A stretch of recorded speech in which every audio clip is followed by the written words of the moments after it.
morning. Happy morning. Just Morning. Heshi. Good morning, Ernie. Good Harav Shabbos. Yeah, Harav Shabbos. Why is It's it? not clear. Yes. I'm not sure why. You're clear. Yeah. I'm not. It didn't. Am I clear on to you? No. No, it's fuzzy because. Still not. Nish good. You know it's good by you? By me it's still no good. Still fuzzy. Okay, so.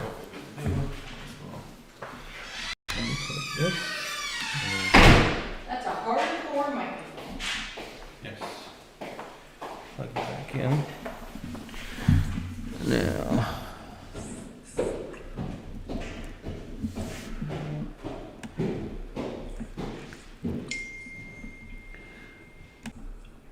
Yes. Now it's getting better, yeah. Why is this not live? What? I know. You gotta wait a second. Okay, this should be live. Why is it not live? You're live. No, that's not what I meant. There we go. Okay, now I could close this. I could angle this a little better. You're getting a professional studio. Okay, one The second. professional studio's in front of you, open on the table.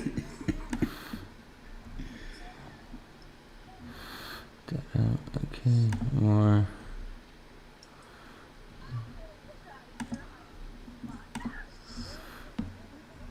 Okay, Crandall, could you spotlight Zadie's video? Who, me? No, you right click Zadie's video and you click spotlight for everyone. Okay, now I go. I switch Zadie's view back to gallery. Okay, now everything else is running. And center that. Yes, we can see that the other way. Okay. 6 minutes. Okay. So we got time to play around. We don't have that time.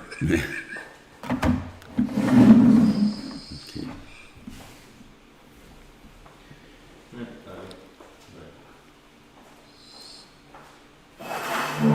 Manage participant.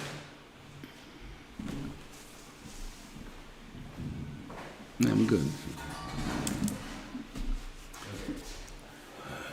Yeah.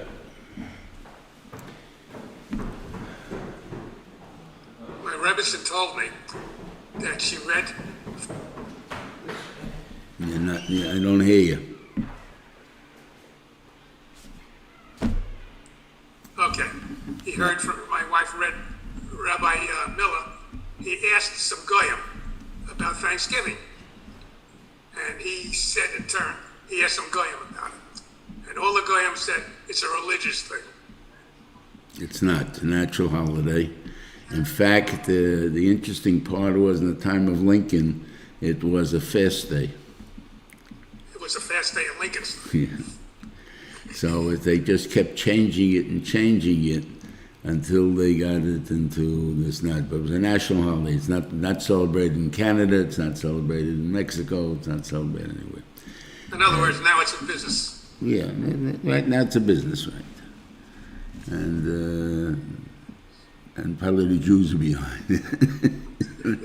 Like most of these businesses, when it becomes a business. Like the Xmas. You ever notice these cars put the C back into Kratzmach? Yeah. And he said, but the Jews called it, but it's always called Xmas, right? That was the Jews did that.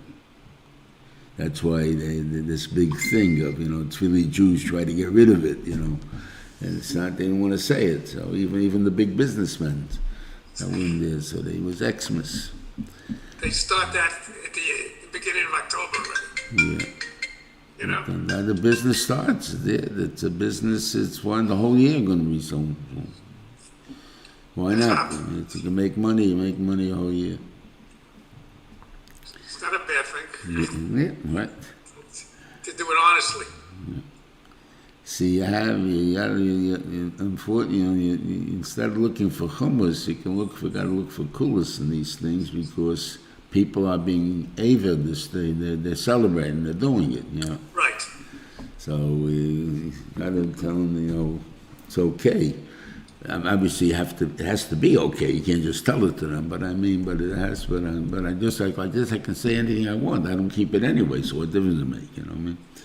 But what I do, but the people who do keep it, you got to have a good explanation for them. Not you can't just go and say it's no good or whatever it is. Of course, they'll say, "How come the other guy does it?" Yeah, I know. Rebbe, Yeah. is there any problem using Smith Ave and Route 88, Ocean Avenue, Lakewood is done properly? I didn't hear you. Start again. I didn't hear you. If there ain't an Ave over Route 88 in Lakewood, Main Street, Route 88 in Lakewood, there ain't an Ave there. Right? Is that good? I could use it? Why not? Some people may, they're good people, but I understand that there are a lot of pools involved. Route 88 is a big street. It goes from many, from down to town. Any problem relying on that Ave? No, it's a good idea. What's the problem? Shouldn't be a problem. Okay. Good people did it, so you assume Yeah, it's a good maybe idea. people that are good, but that's not the issue. Yeah, that's it. Well, Rabbi Shmurla. Yeah. Yeah, he made it. He made it. Right. He's good. So I know that that's a big, busy street, and it might be crashing we're using Bechlau, and so I don't know if any problem using it.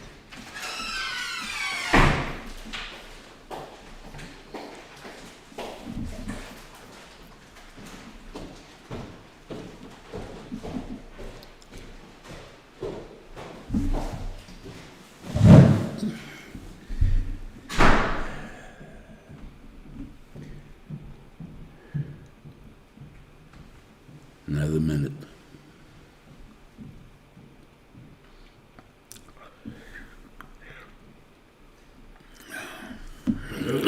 What?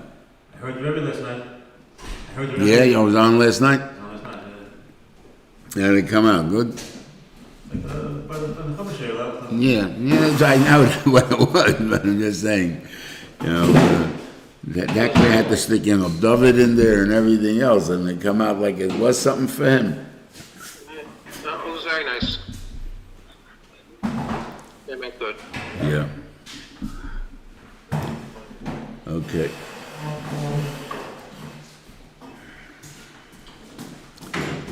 You ready? It says, good night of Shabbos, everybody. The settle starts off, Vayeitzai Yankim in Be'er Sheva. Rashi asks the kasha. Why does it say Vayeitzai? He says because when Tzaddik leaves the city, Haida, Hadora, Ziva leaves with him. And therefore was a big, it was a culture shock, if you wanted, for Beersheba, when he went to Choron.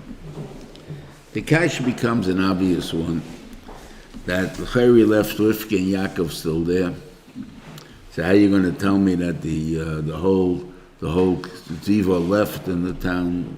His is missing, but there's still Ziva in the town,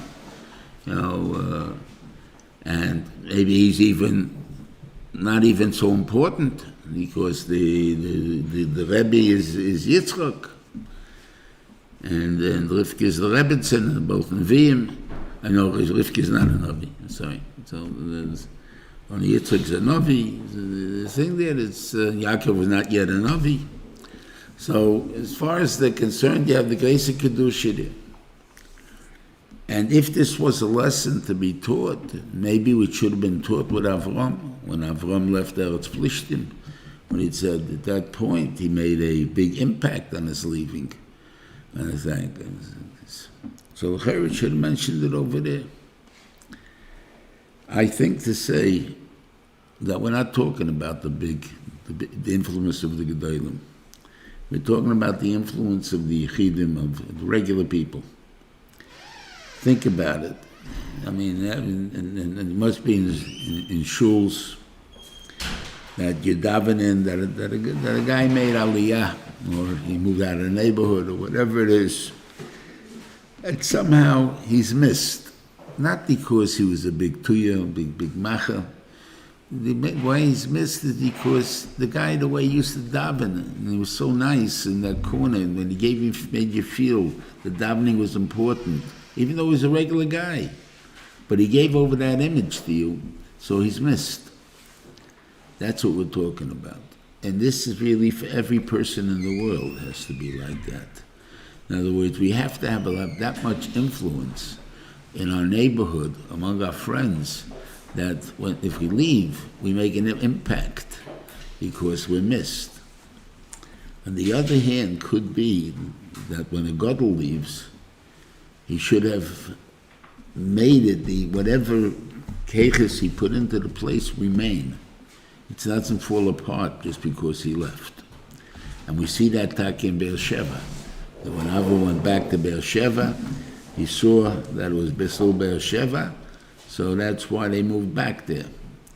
But originally, when he came from the Akedah to Beersheba, he didn't go to Hebron. He went to Beersheba because he saw that the smoke can come up from a desert. Smoke can come up from a desert, so therefore it can come on what happened to Beersheba. I put in 26 years in Beersheba. Let's see what happened. And he went back and he saw it's not Eretz Plishtim, it's Beersheba. So they do have a lasting influence. But a Yachid, small guy, he doesn't have that lasting influence. So whatever influence he gave that people felt because he was there, that's gone.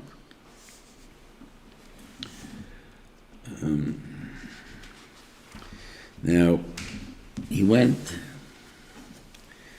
and he made himself a little surrounded. The animals shouldn't be able to get at him so fast, and all the stones wanted to there was 12 stones, and they wanted to become, each one wanted that Tzaddik should put his head on that stone. They all became one stone. The truth is, even with one stone, your head's not on the whole part of the stone. It's only on the little part that you're keeping your head on. It's a bigger stone. That's all it is, but you don't have it in different places. But even that seems to be that's enough for someone to feel part of something. That if we're all part of the same thing, even though I don't have the direct contact as someone else in my thing, but we're all part of it, that's called one. Yes, the kasha, this is after a political situation where no matter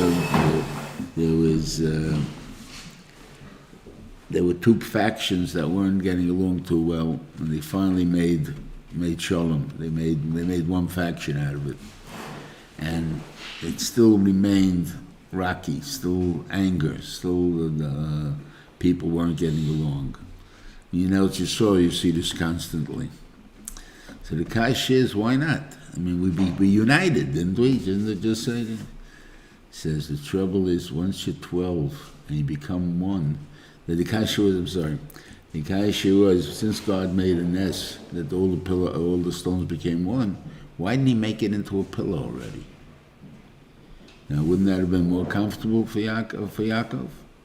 So they said, if there was 12 originally and they were arguing and now they became one, they still can't become a pillow. Once they were arguing, they don't become a pillow. I think over there. So that's a lesson we have to know, that when you start with machlekes, the pillow won't be, you'll get one, but you won't have a pillow. It says Vayashkem. It says Vayishkev Amokim Ahu. So again, Rashi brings down that he went to Hashem ve'Evel, and for 14 years he didn't sleep. He didn't. That's not like he didn't go to sleep. Yishma Moshim. Where is it? Yishkev Moshim. Where's Vayashkem? Yeshua Mokim Ahu.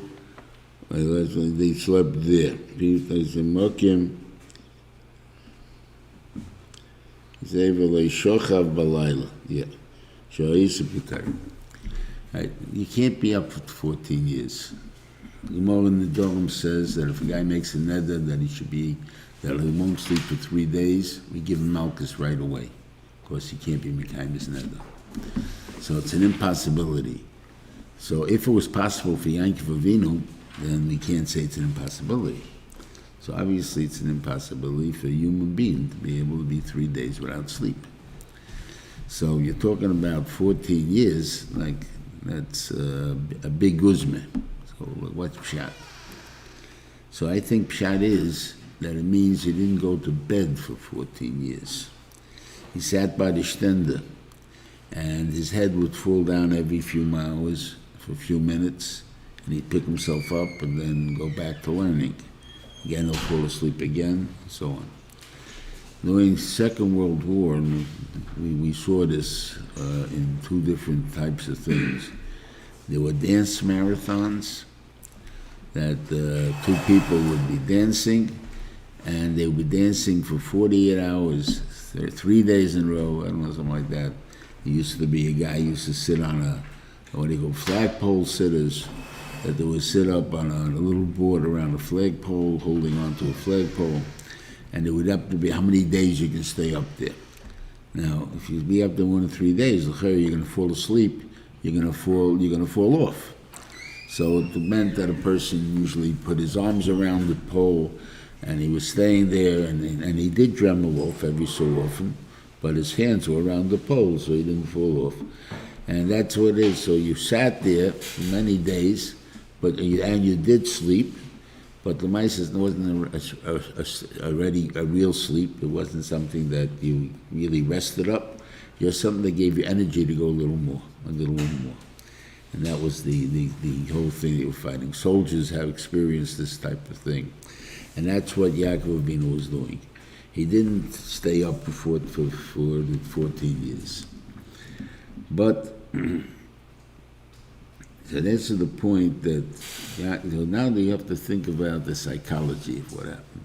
Why is it that when he got there, all of a sudden he went to sleep? 14 years he didn't go to sleep, and now he went to sleep. Why aren't you sitting and learning now? You say, I'm walking, I can't sleep. Okay, so walk. Don't sleep. But why are you going to sleep now? So this is a mentality that still exists in the world in some places. That as long as I'm in yeshiva, I have to immerse a nefesh. Once I leave yeshiva and I become a balabas, now I can have rafchus, I can have comfort, I can enjoy myself. And what really comes out from that, and I'll give you an experience which I don't know how true this is, but they used to say that this existed. That a person would have a TV in his living room, and he'd be sitting there with his wife watching it, and when his son, who was still in yeshiva, would stop by and start looking at the television, they'll chase him away. It's not for him. Because you're yeshiva bacha. Yeshiva bacha doesn't watch television. What about you? I'm a balabas. I'm different. And it's not supposed to be different. It's supposed to be the same thing, continued into life. So therefore, this was a false concept that he held in this point, that there's Mesiras Nefesh only when you're yeshiva, and when you're out of yeshiva, there's no more Mesiras Nefesh, and then you do whatever you have to do, or want to do. So one day he falls asleep here, and it says, what's the lotion over there? Yaakov Yaakov got up in the middle, It seems God is here, and I didn't know. So therefore, this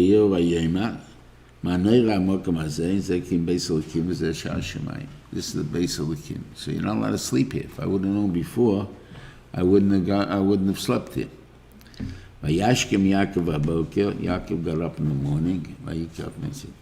If he got up in the morning, that means he went to sleep again. Where did he go to sleep? In the same place. Because he realized that the God was teaching him a lesson over here. He thought till now, like it's like in Yeshiva, Mesilas Nefesh, out of Yeshiva Balabos. But on the other hand, he sees that the Rebbeinu Shalom made a whole bunch of nisim for it to come back the same day in hours to come back to Yerushalayim from Hebron, from Choron, and then that obviously the Rebbeinu Shalom wanted him to sleep here, and he wanted him to understand that sleep is necessary, but it has to be used l'shem shemayim. You find the Rambam, Rabbeinu Yonah, they talk about this constantly, that when a person does go to sleep, he's supposed to go to sleep to serve HaKadosh Baruch Hu. When he eats, he's not supposed to, he's hungry, not because he likes to keep in good shape, but to be in good shape to serve HaKadosh Baruch Hu. That's the important part. And that's the lesson he learned. Sleep is important. Even in the Beis HaMikdash, sleep is important. But it has to be used by Avodas Hashem. That's the point. And that was the big lesson he learned. So it says, so he got up in the morning and after learning this lesson, he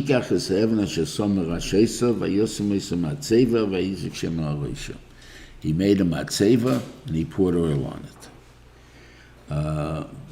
If you take a look in there's a Rashi in the beginning of Feisntein, where it says over there, that the matzeva ben Shem hates matzeva. So Rashi over there says, but in the time of the Avos, he loved it. Now he doesn't love it.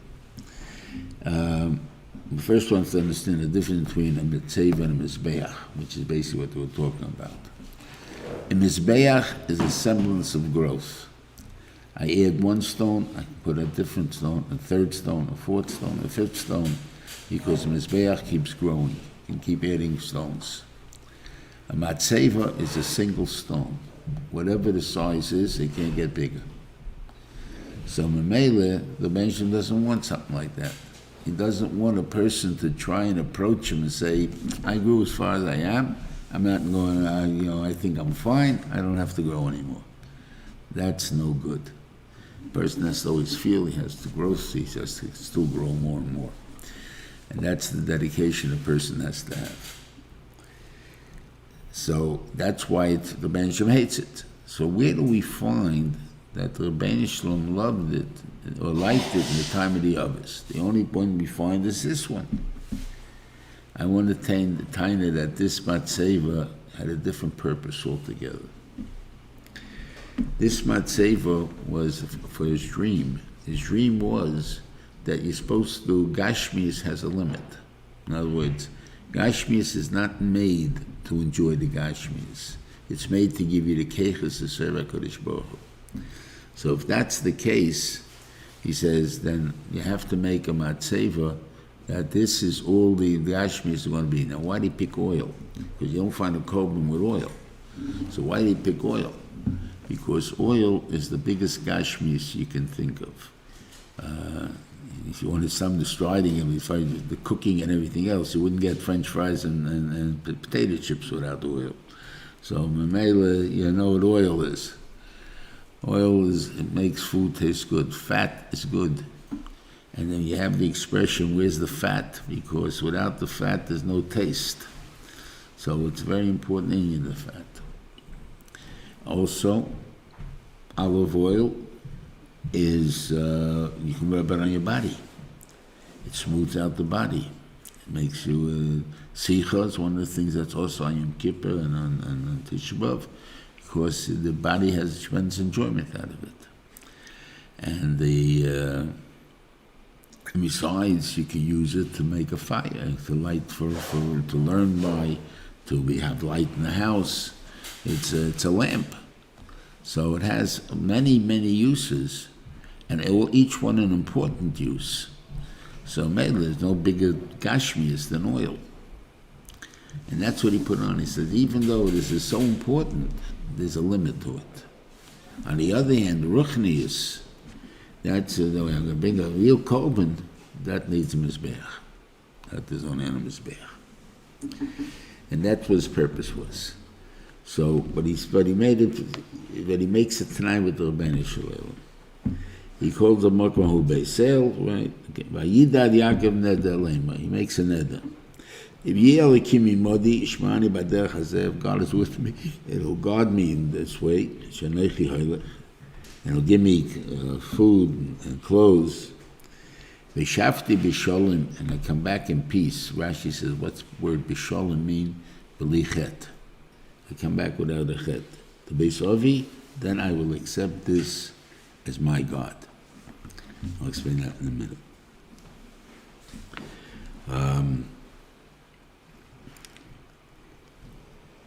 To accept, if ever you had to have such a situation where the doctor puts you on a 1,200 or 1,500 calorie diet, right? To fast, a person doesn't have that much difficulty. I mean, he has to have Vayeitzai, he's hungry, but there's nothing pulling him to eat machmas gishmak. But when I do with 1,200, just another bite. You want that's a little bit more. That's what gives you the hard time. That's what's wrong. So in other words, here also, you're asking me to eat just what I need to eat to keep my strength up. I have to serve HaKadosh Baruch Hu. I don't know if I can do it. Maybe it can be done, maybe not, but I don't know if I can do it. So he says, if I will go, and I'm kabbalit right now, making this neder, I'm going to do this. And the thing that I come back belichet, now I didn't goof on this thing. So Taka was able to do it, then I'll accept this as my God. And I'll explain what that means in a minute. My God. And this stone will be the Beis HaMikdash, and the Chol Shatitan Liasas and Loch. Whatever you give me, I'll give you back 1/10. This is also a funny neder. God, whatever you give me, I'm giving you back 1/10. I didn't say I'm going to give away to someone else. I'm giving you back the 1/10. So why don't you just say, Rebbeinu Shalom, give me 90% and leave me alone. I don't have to look for you. Right? And I know that everything I have I can use. Because the Rebbeinu Shalom wants you to have an attachment. If you're going to go do this type of avodah, this type of life, you're going to need somewhere to attach yourself to. You're going to need a Beis Elokim to attach yourself to it. You have to found a yeshiva, a shul, a rov, to attach yourself to it, that you'll be able to give you chizuk every time you get weak. And that's the point. So if I'd made it by myself, that the bench would give you only 90%, you wouldn't be able to get that attachment. So first of all, I'm making you look to who you got to give it to, because you got to give it to the Beis Elokim. So you got to go find a real kosher place to give it. That's also a job. And when I find that place, I make myself important to it, because I'm giving them myself. So I'm giving them a nice sizable donation. There's a reason for kiruv me. That's how you're going to keep on the good way. Now, what it means by Beis Elokim, I mean, God will be my God. We say every day in davening, in B'Shemini Esrei, Elokeinu v'Elokei Aviseinu, our God and the God of our forefathers, Elokei Abraham, Elokei Yitzchak, Elokei Yaakov. The God of Abraham, the God of Yitzchak, and the God of Yaakov. If it meant that we're identifying our forefathers, that's what we're saying, because Elokei Aviseinu, who was Aviseinu? Abraham, Yitzchak, and Yaakov. then all it should have said is Elokeinu K'Aviseinu Avram Yitzchak Yaakov. What's Elokei Avram? Elokei Yitzchak, Elokei Yaakov. Doesn't make sense. So Elokeinu Elokei Aviseinu on the Taina is the God that we picked in Parshas Kisofei. And what's it say over there? It says, "Es Hashem emalta hayom yiyos l'chol elokim." You chose God to be the God. Leches bedrochav, go on His way. Lishma chukav mitzvos mishpotov, lishma b'kelei. So really, I got everything. So what are you eating on Avram Yitzchak Yaakov for? He said, and God chose us, whatever it is. But that was the deal we made with HaKadosh Baruch Hu. Right? That's Elokeinu V'Ke'Aviseinu. But if you take a look by Avram Avinu in Lech Lecha, it says at the end of Lech Lecha,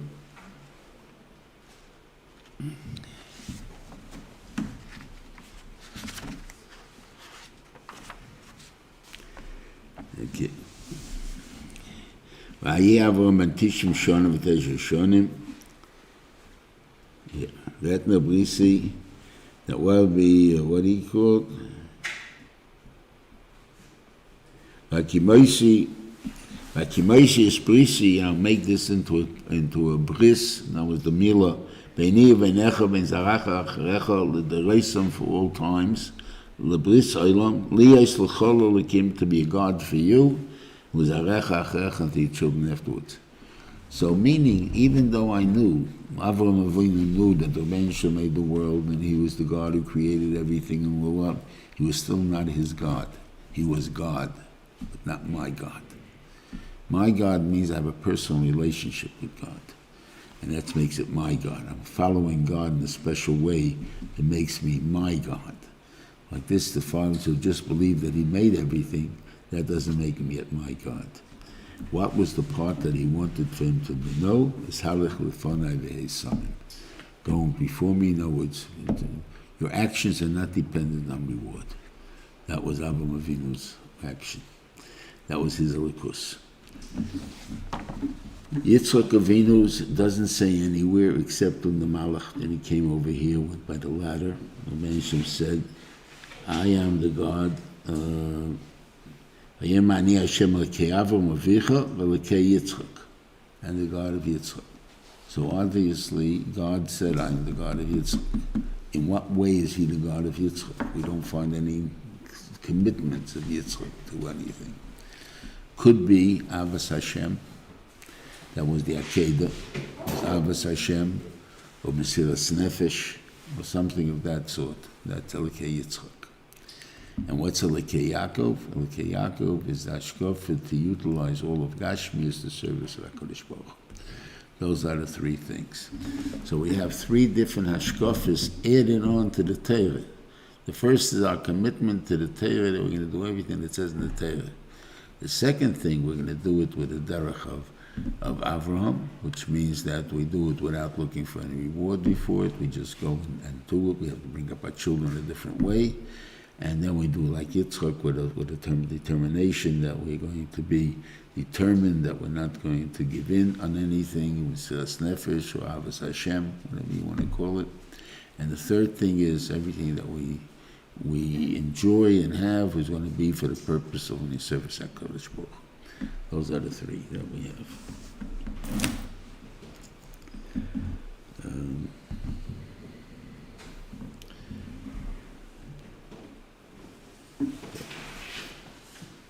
I wanted the Stamazay to say something. I don't know if we started it last week or not. I want to give a theory. Again, I say it's only a theory because I don't have any real proof except the Rashi. But it's good enough, really. That maybe there were no korbanos in the world from the time of Noach until the Akedah. And last week, so what were the 7 Mizbeachs for that they built? The 7 Mizbeachs were a statement of fact. I am a person, I put it in front of my house, I made a column of a Mizbeach of several stones to say I am a person that continues to grow. Other people may make a column in front of the house and say, I am so-and-so, but that's it. I don't do that. I put a mizbeach in front of my house. Everybody knows who I am. They'll say, where do you ever hear a mizbeach that you don't bring korbanos on? It don't make sense. So you have in Yeshua, when the when Reuven and God and Chutzir Menashe went home, it said they built a mizbeach over there. And first they thought they were building it for Avodah Zarah, so Pinchas, and then they went and Shvatim, they went out, there's a delegation to find out what's going on. And they told them that we're not building it for korbanos. We're building it that in case in the future your children will tell our children we have no mokim in the Kei Yisrael, so we're going to show them this mizbeach, and then that this is what we do have a chelik in Kei Yisrael. How does that show you have a chelik in Kei Yisrael? Because what's a Kei Yisrael? Continuous growth. And therefore, we too want continuous growth. So the thing is making a matzeva, mizbeach, without having korbanos on. Now, how do I know that maybe this is right? Okay. So, in Balak, it says like this.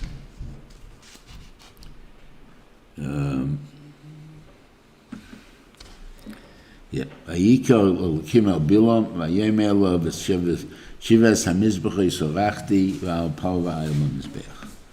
So Rashi, Shiva Mizbechas, he said, Keneged, the 7 that they built. And he counts them all out. V'orachti, and I brought up a par and an ayil on each Mizbech. It's 14 animals I brought up. V'Avram Lehelo El Ayil Echad. And Avram only brought up one ayil. But you built 4 Mizbechs. What do you mean you only brought up one ayil? That's all he brought, because that wasn't the purpose of the Mizbeach, was not to bring a korban on it. The purpose of the Mizbeach was to show and identify myself who I am.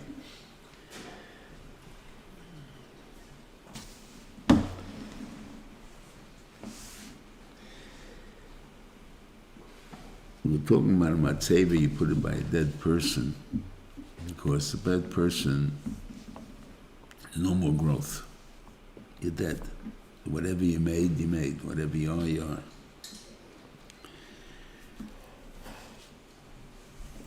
Is there any way for us to grow? For a dead person to grow?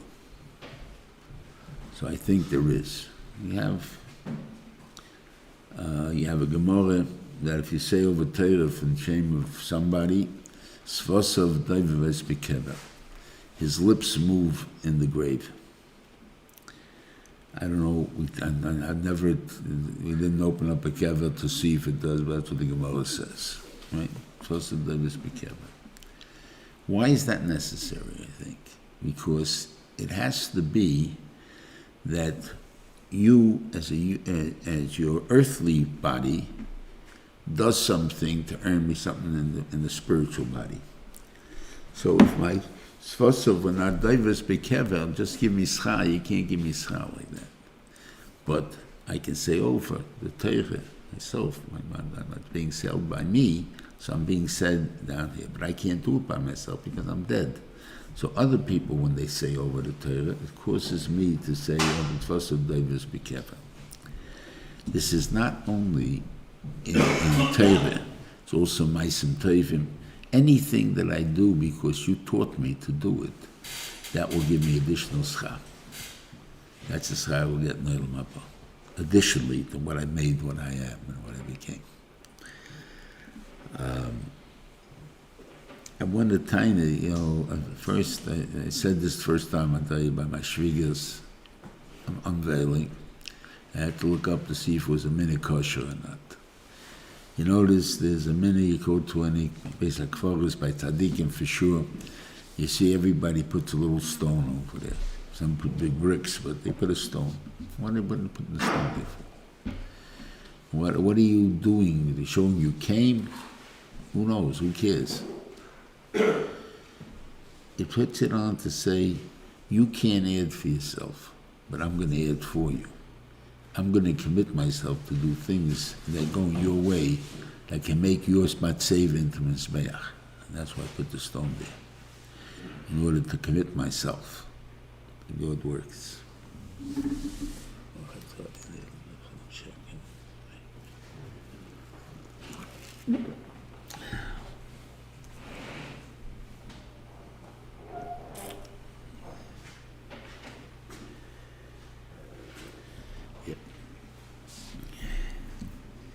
They have a very strange psukim.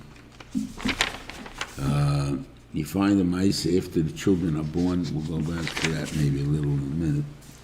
But it says that Reuven went and he found the doyim and he brought him to his mother. His mother said, so Rachel asked Leah if she can have some. And she said, Leah answered her, Hama'at kachtech zishi. Isn't enough you took my husband, you want to take me to my son. What do you mean I took your husband? We all know that she gave over the simonim to Leah. That means it was my husband. I was supposed to marry him, and I'm not marrying him, I'm giving over to you. So therefore, what do you mean you're saying it's your husband? My husband. Just be thankful, whatever you got.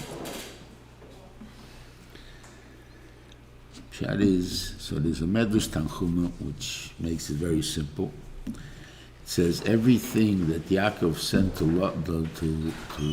Rachel through Lavan, he gave to Leah. In other words, Leah thought that she was being courted all the years, all 7 years, that Yaakov used to send something, he would always give it to Leah. So Leah thought that. So you see, so what Rachel gave you the Simonim? Yeah, Rachel gave a shliach from Yaakov that go this to Leah, because your father may be a crook, he may switch the things there, so you have the simonim there, so you know the simonim. Right? That was, so therefore she was under a false interpretation, impressions. But there happens to be a Medrash Rabbah, which is a little bit schwer according to this. It says the night that whole night, Yaakov was calling Leah a crook until she said to him, "Who said Ani Esav b'chorecha?" And he said, "Okay, that's the end of the story. It's in the Medrash." So what does that mean? It said it's by telling a tit for tat. You were a crook for Esav, so I'm a crook for you. Is that what it means? No. Says you were the real Bechor, because first one in, last one out, especially by the one, the Bezerah, we spoke about last week. But, so you're the Bechor. So then you belong to me, because I'm the older one. Yeah. There it happens to be the Bechor was the younger one, because he came out first. And here, I'm the oldest one, and I'm the Bechor. So therefore you belong to me, Taki, and I didn't. It's mine. Like this, you thought it belonged to Esav. She goes to Esav. No, you said it's on the Esav b'charecha. So you are the b'char, so then I'm yours. You're mine, man. This also explains the whole thing about Yankov later on. In Yishlach, that it says that Reuven went and he was Baal Bilah. And it says it doesn't mean that. It means that he changed the bed. Yaakov Avinu took his bed that was in the tent of Rachel, and he died.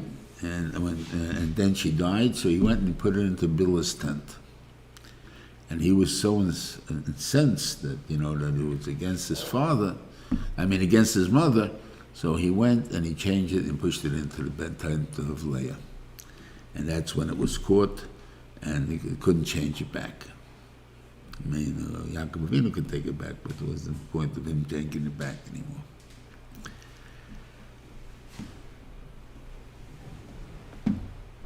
The reason he wasn't Moide until Yehuda did the Chet, until Yehuda did what he did, and that was Moide himself, was because a lot of people would defend him, say, of course he did the right thing.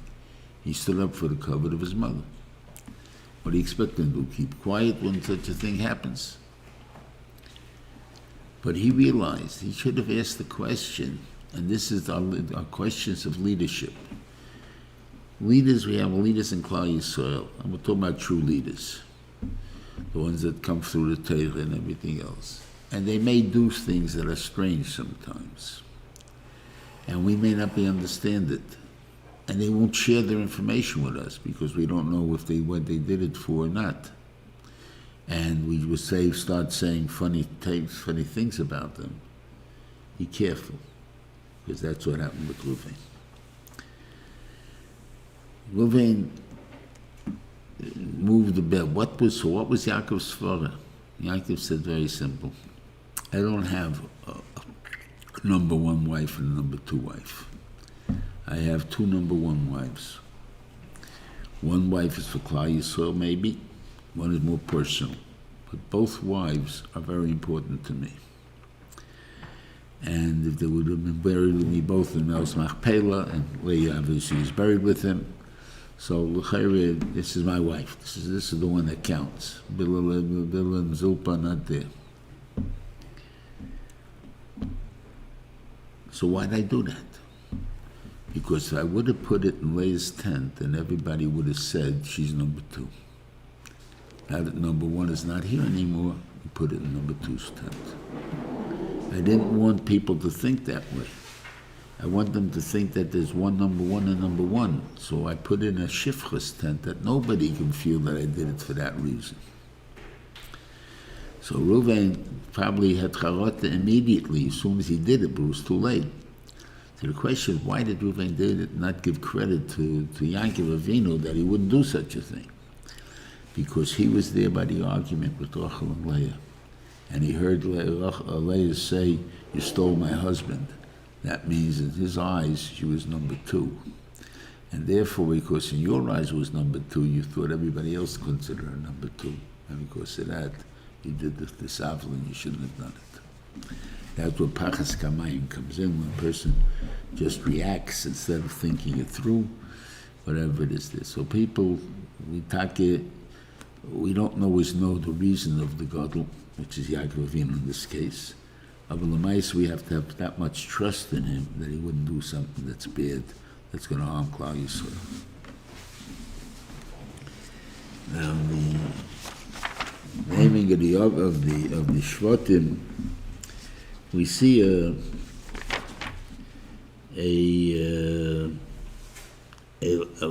don't want to say it's a lie to Shakespeare, but Shakespeare wrote a book, a play. I don't think he wrote books. I think he wrote plays about Julius Caesar, and he has Brutus making a speech over there that I loved. I didn't love Caesar less. I loved Rome more. So in other words, in the kind of love, there's a question: I can love more, and I can love less. So I loved Rome more. Leah had this concept originally, and therefore, what happened? It says she had Vayitahar Leah Vatelet Bein Vatikra Shmoi Reuven. She calls him Reuven. Why? Ki Amra Kiro Hashem Be'oni Ki Ataya Vani Ishi. Now my husband will love me. That means till now he didn't love me as much. He is not loving me. He's still living with me. He's still doing this. So, but he'll love me more, equal to Rachel or whatever it is. She gave birth the second time. God heard I was hated. Therefore, he gave me the second one because Chumash Shiur. When it says before why Reuven gave him two children, when he heard Leah was hated, he opened up her. So then she had Reuven. So in other words, the real truth is, when you don't love someone the same as someone else, that's a concept of hate, not a chesron in love. And I'll explain what I mean by that. Many people have many friends in different categories. If I want to learn a sugya in Gemara, I'll go find Big Talmud Chacham, one of my friends at Talmidei Chachamim. I want to talk sports, I'll go find one of my friends that are sports fans. I want to talk, whatever the case is. That doesn't mean I have a best friend in that case. You just say, I like to spend more time with this guy than this guy. And it's pleasant to, it's not because he's a better friend to me than the other one is. But originally, if you're looking at it, you're spending more time talking baseball than you do our learning, so you're obviously a better friend to this guy than to that guy. So therefore, I may have that wrong concept that, I love him more, I like him more. That's not true. We're supposed to like everyone equally, meaning to the highest degree possible. And if anyone I don't hold in that regard, then that's called hating him. They gave me less love means hate. You're injecting hate. So it's negeya very much to us lahalacha.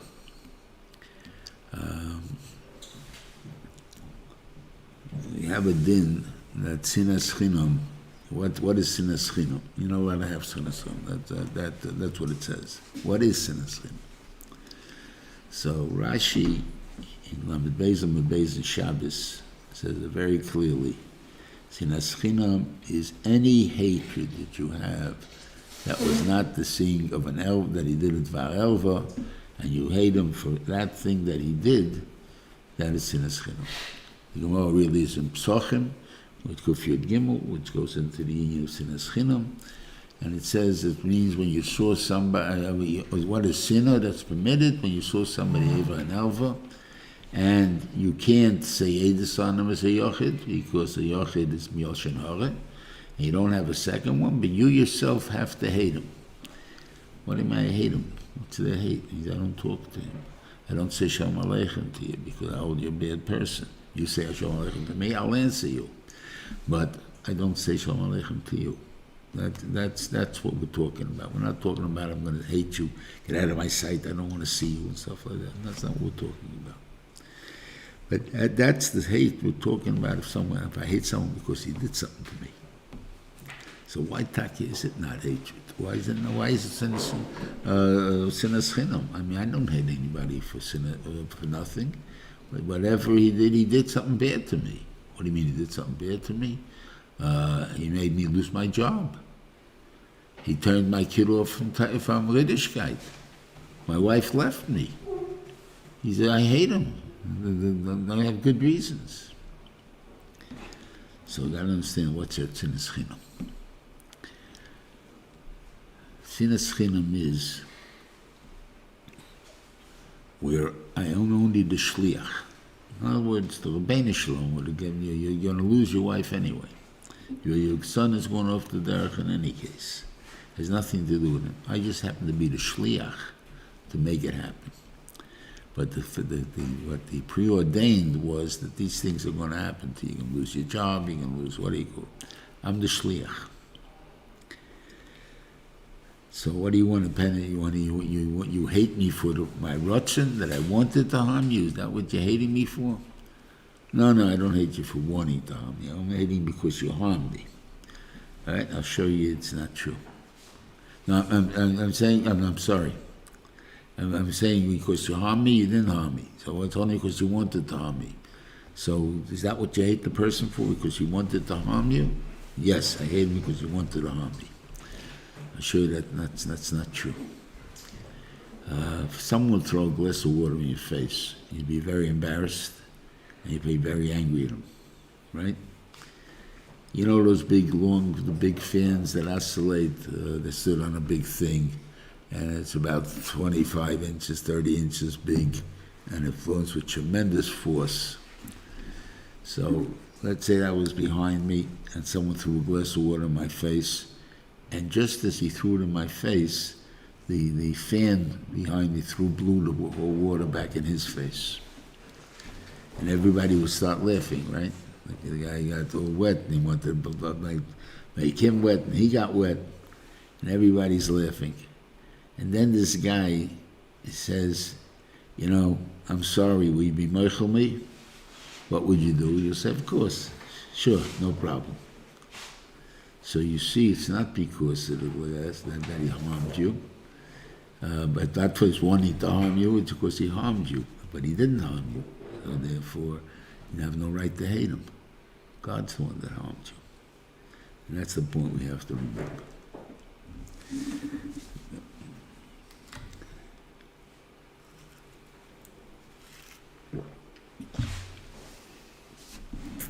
It says Leah was the first person, like got her name Yehuda. She called him Pamoides Hashem. Now I'm being thankful because I have 4 children, 4 boys. I mean, they knew somehow. Don't ask me how these all, but they knew. Among them were Ruach Hakodesh. They surely had whatever. I mean, not in the kind of nevu, but they all knew Yaakov Avinu was destined to have 4 wives, and in these 4 wives, each one should have 3 kids.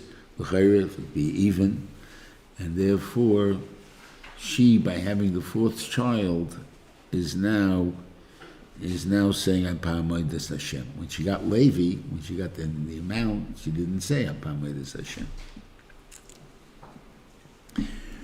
So it says it's the first time someone's thanking God. That's not true. We should thank God, and the other people, Noach thank God, and Avram thank God.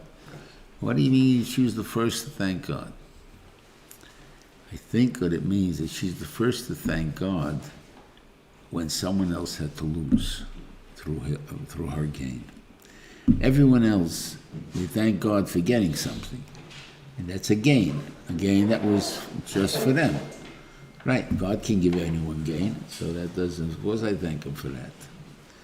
But here, by my getting the 4th child, one of the other 3 wives are going to lose at least 1 child. And because of that, I'm also grateful. I'm grateful that it happened that God was good to me. In other words, I'm not just saying, oh, it was a big deal, the other guy's getting hurt. No, God was good to me, and I thank Him for that it was good to me.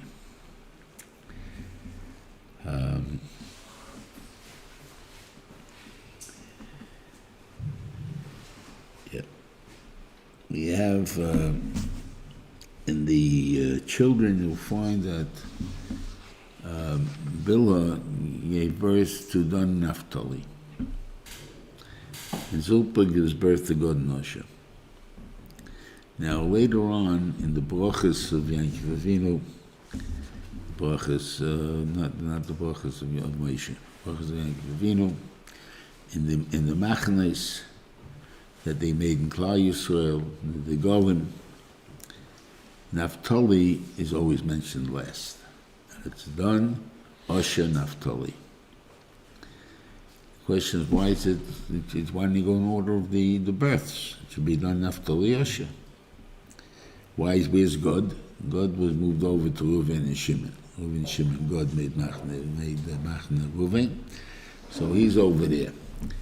So now the question that became is why was Osher born? Osher was born only because Leah saw that Bilhah gave birth she's pregnant with a 2nd child, which is Naphtali, so she gives Zilpah to Yaakov Avinu. And so the reason that they were born is only because of Naphtali. So he's responsible for them. In other words, we come in the back and he's responsible. In Zeis HaBrocha, Naphtali's, Osher's list, there because over there, each Shevet is standing on themselves. We got to go through a Golus, we got to go through everything else. The whole world is using a bracha forever, giving us a bracha. So that bracha is, each one stands on his own. So I'm last,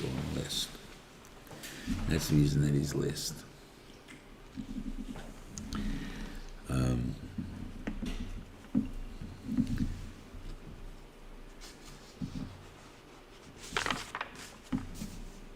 Yeah. It's an interesting thing. Lavan chases after Yaakov Avinu. The mathematics over there you have to think about, because Rashi says that he chased after them for 7 days. That's it. ויוגד ללוב מהיום השלישי כשיבורך חילות יעקב ויקח סכב עמו ילבח דרך 7 יום, way of 7 days, and he got him in Haragilad. What do you mean a way of 7 days, Dr. Rashi? Because all the day that Yaakov went 7 days, he was able to do it in 1 day. So then it'd be the 4th day he should be there. So mashma, this is what happened. Rashi doesn't clarify it, but this is what happened. He was told the 3rd day that Yaakov left. Why was he told the 3rd day? Because there were 3 days apart between his children and where he was originally. He went to his children to shear the wool. So he's now 3 days away from Yaakov. So he left over people over there. So as soon as Yaakov packed up and he's leaving, that person ran to tell Reuven. That took him 3 days. So he's on the 3rd day he's first telling Reuven. Reuven going back to check, to verify the fact that this happened. He came back and took him another 3 days. So he's on the 6th day, he's back. And he sees Yaakov is gone. And he looks through his own things. Is there anything that was took from me? And he sees that the terafim are missing. His getchkes, his idols, whatever they were. They're missing. So now he's angry. Now he's upset. Now he chases after Yaakov, and now he's 6 days apart, 7 days apart. So he catches him on the last day, on the 7th day. So he went 6 days travel in 1 day extra. The 7th day they're both traveling. So this is what it means. While he's running, Yaakov Avinu, the Benishlam appears to Reuven and told him, "Don't touch Yaakov. I'm warning you." Okay. Once he got this warning, and he tells Yaakov, "He got this warning. I really can hurt you, but the Benishlam told me not to hurt you. Means you can't hurt me, because if you hurt me, you're going to get hurt twice as much." But anyway, he feels that that's telling Yaakov that he has this. He should be afraid of him. Right? So what does Reuven do? We have to do something. I chased you for 7 days. I mean, for at least the way of 7 days. Why did I chase you? I don't find the getchkis. I don't find anything. So what am I chasing you for?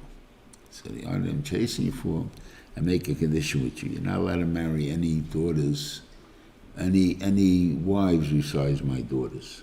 That was the condition. That's a pretty tame thing to go chase after a person. They were talking about multiple wives in those times. I mean, it's not even, it doesn't bother anybody. So why are you making such a condition? I think what he was saying, first of all, Bill and Zulpa were really his daughters also. As they state, they were his daughters through Shifra. In other words, they were his seed. They didn't recognize them as children. They were considered slaves, but they were his from him. So they're his children. So they're his daughters, in other words, in that sense. And I'm making that condition. I don't want you to marry anybody else. Why? What comes to my mind is, my son always has fun calling him the Zayda lover. And in truth, if you think about it, he's the Zayda of all 12 Shvatim. He is actually equal to Avram and Yitzchak as being the Zayda of all 12 Shvatim. Why? I don't know. Some have to think about it, like what Mida did we have to have from Reuven? But he is the Zayda, and that's what he wanted. I want to be a chelik of Klal Yisrael. You're not throwing me out just like this.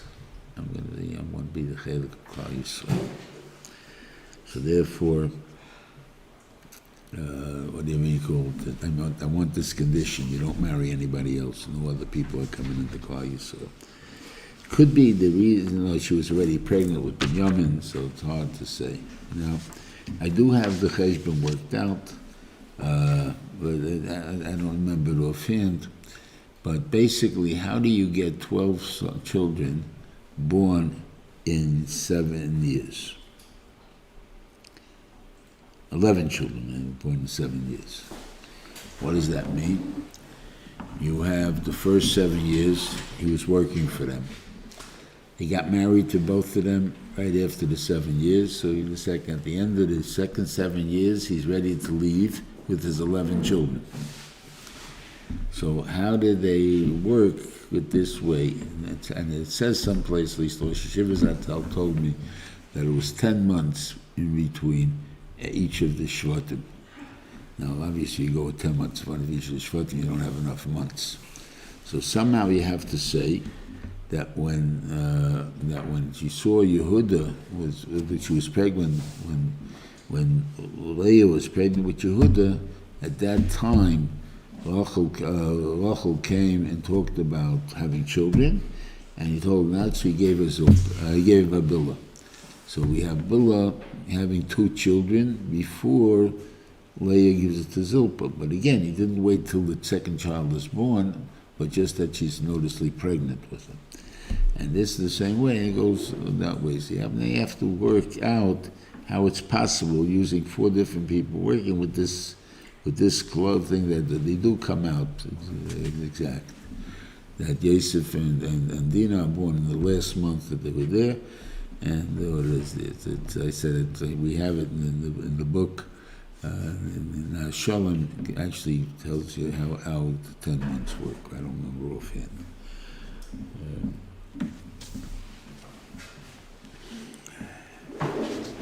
The thing that's going to be at the end of this sentence, and the beginning to the next sentence, it says that Malachim came to greet him. He had Yaakov taken him through. Also, it's something to think about.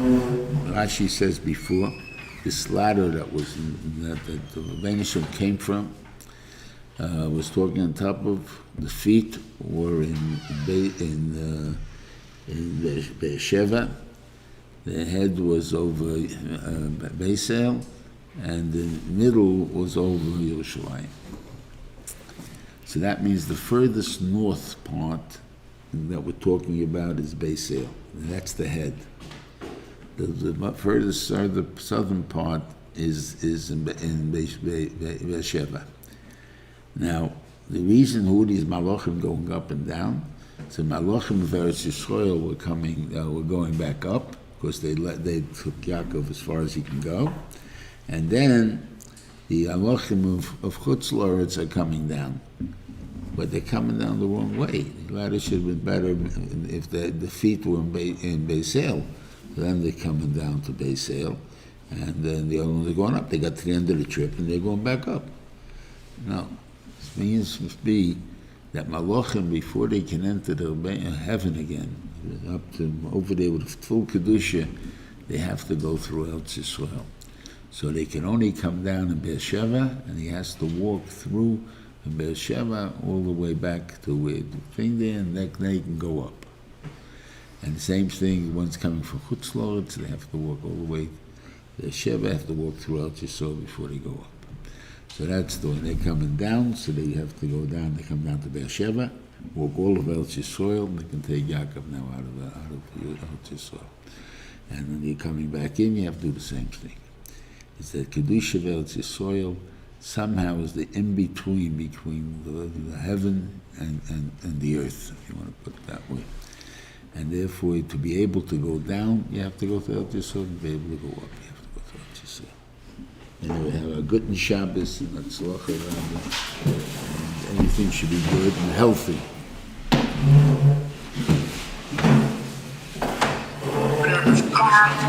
Shabbos, everyone. Shabbos. Shabbos, Reuven.